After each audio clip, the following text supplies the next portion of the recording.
Good morning, students. Today we'll discuss about the origin of life. Before discussing about the origin of life, we'll discuss about the earth structure. This one is the structure of the earth. It's a globe. The center of the globe we can call as the core, and this portion we can call as the above. This middle portion is called as M for mantle, and the surface where we are living, this region is called as the crust, and this area and all we can call as the atmosphere. In atmosphere, surface is called as the stones. These stones are maybe mountains or hills. This one we can call as the lithosphere, and these are all atmosphere. Early the surface of the crust atmosphere having the only free radicals, hydrogen, helium, carbon, nitrogen, like that. So no free oxygen. That means no oxygen, free oxygen is not available earlier, because the surface of the crust is more hot. This one is more hot because it is separated from the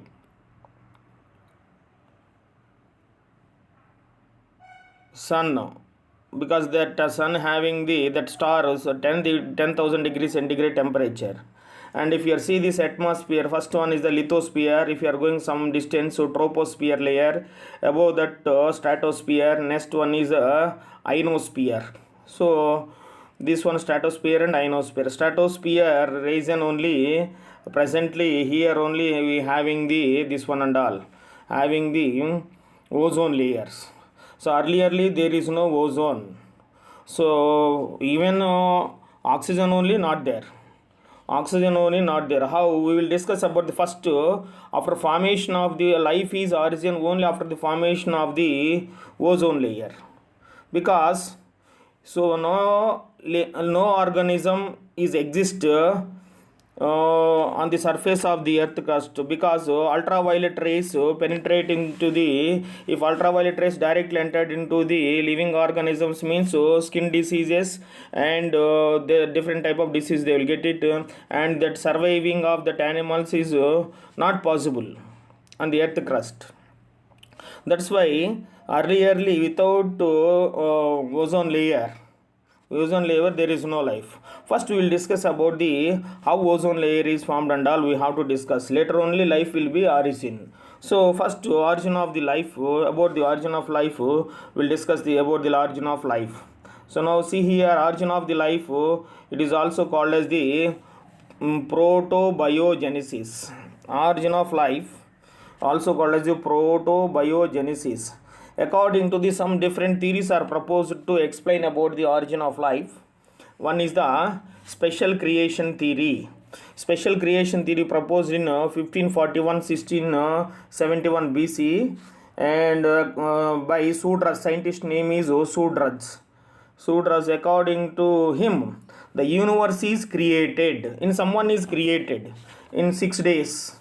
So according to theory, someone is created the universe like this in Hindu mythology, and some Brahma is created the universe, and then Christian mythology, Jesus created the this universe, like that creation. So he is expectation, he is not telling about the particular religion, but his opinion only he told that one in 1541 71 BC. According to him, universe is created in 6 days. So first one is next one is he stated that earth has 4,000 years old.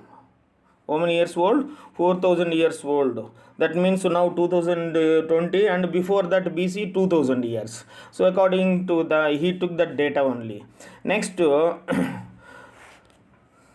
according to him, special creation theory, day 1, day 2, day 3, day 4, day 5, day 6. I told this one 6 days it is created. This universe is created 6 days. First day 1, according to him, earth and heaven is created. According to him, earth and heaven is created. According to him, day 2, sky is created, and third day, dry land vegetation is created. Fourth day, sun, moon and planets are created, and fifth day, fishes and birds are created, and sixth day, humans, or last day, humans are created. Later the later seventh day. So now day becomes the seventh day, rest day. This is a Sunday, they consider as a Sunday. Now after 6 days, seventh days came. That's why nowadays they are keeping the weekdays. Next one is after that, according to this theory, according to special creation theory, diversity of the species always same. This point is very important, Nana. So from creation day 2, from BC2 onwards, somebody is created the universe. From day 1 to onwards, from creation, the diversity of the species are same. That means humans, when they are created 4000 years before, the same. That time also same, now also same. That is the meaning. Diversity of the species always same.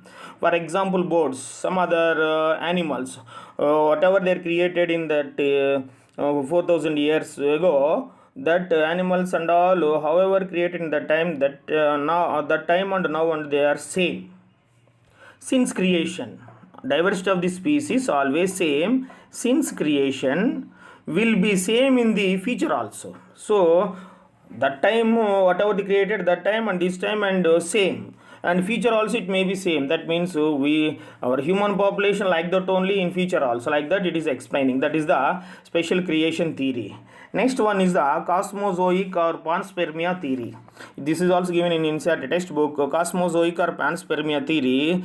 So panspermia theory, according to this theory, the life came on the earth through the spores, Nana. So what is that, sir? Spores, I don't know actually about this. Means, for example, I will give you one small example. So if you are keeping the wet bread in the somewhere, means after some days what happening, wet bread, after some days some mold is formed. So mold means it's a fungus is formed. Who put that seed on that surface of that bread? We don't know actually who are put that seed on that one. That means some life is there in the space. Some life is there that in the form of the spores. So that only called as that spores, he called them as panspermia. That spores he called as the panspermia. So this cosmozoic theory or panspermia theory proposed by the Richter and Arrhenius. Scientist name is Richter and Arrhenius. So according to them, life came from the space. The life came into the space through spores. He is explained like that, but he is not explained about how that spores are arised in the space. That is correct only, na? So he did not explain about how the spores came into this space. Now this theory is right now also many of the astronomers are believing this theory. Next one is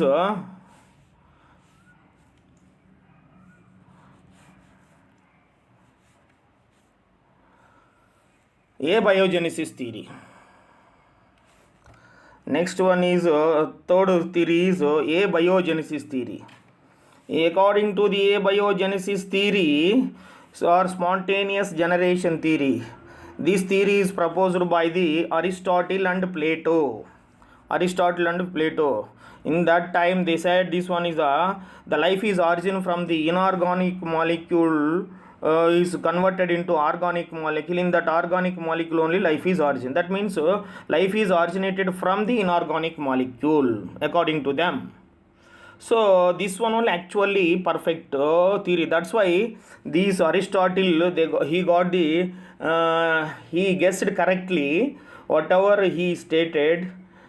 That's why he is becoming to a father of biology and father of zoology, Aristotle, because the same statement now it is proved the life is origin from the inorganic molecule. I will explain this one detailed in the modern theory of the protobiogenesis. Again, one more theory. Next to this theory, this statement is proved by some scientists. So that's why nowadays they proved it. Next one is biogenesis theory. Biogenesis theory is proposed by the Louis Pasteur, Francisco Redi and Spallanzani. Three scientists are proposed this biogenesis theory. So according to the biogenesis theory, the life is origin from the pre-existing life, but these peoples are not explained about the how pre-existing life is came into the space or maybe into on the earth. They are not explained.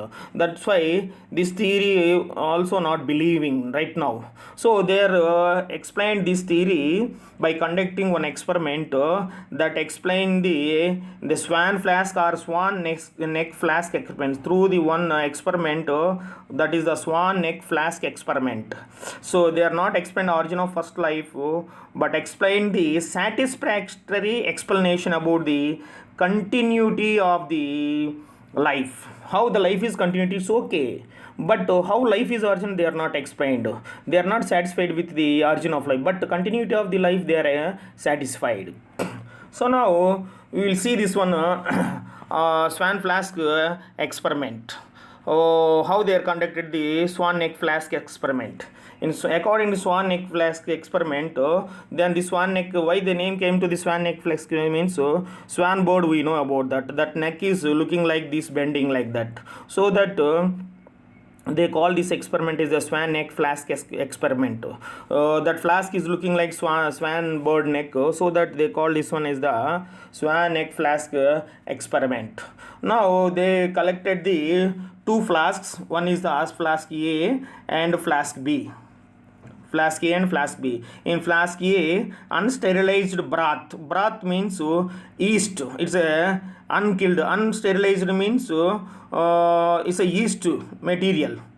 Yeast live substance. They are taken unsterilized. They are not boiled. Unsterilized broth means it's a yeast, unkilled yeast. They are collected into the flask A, and then each one is the lid is closed. And next one is the second flask, also sterilized. Here this one is the broth, this one is the broth, this one is the broth. So they collected the second B flask, sterilized broth they are taken in the B flask, and in this flask they are collected the killed yeast, that means sterilized broth. Then in these two, after that they are observing the results. Here flask A germs are origin. Why? Because here broth is unsterilized. Broth is unsterilized. See, boiled food will not getting the germs nowadays also. So here is a sterilized broth. Sterilized broth means unkilled. They killed broth. Killed broth. Here germs are not arised. That indicate with the life is origin from the pre-existing life. So that means here already pre-existed. Unsterilized means already they are lived. This yeast is live yeast is there, so that they are replicated, they are reproduced, and then will produce in the many yeast. But here when we are killed this yeast, sterilized, there are no living organisms, no life. That's why pre-existing life is not there in the sterilized broth, so that life is not origin. That it is explained about the biogenesis theory.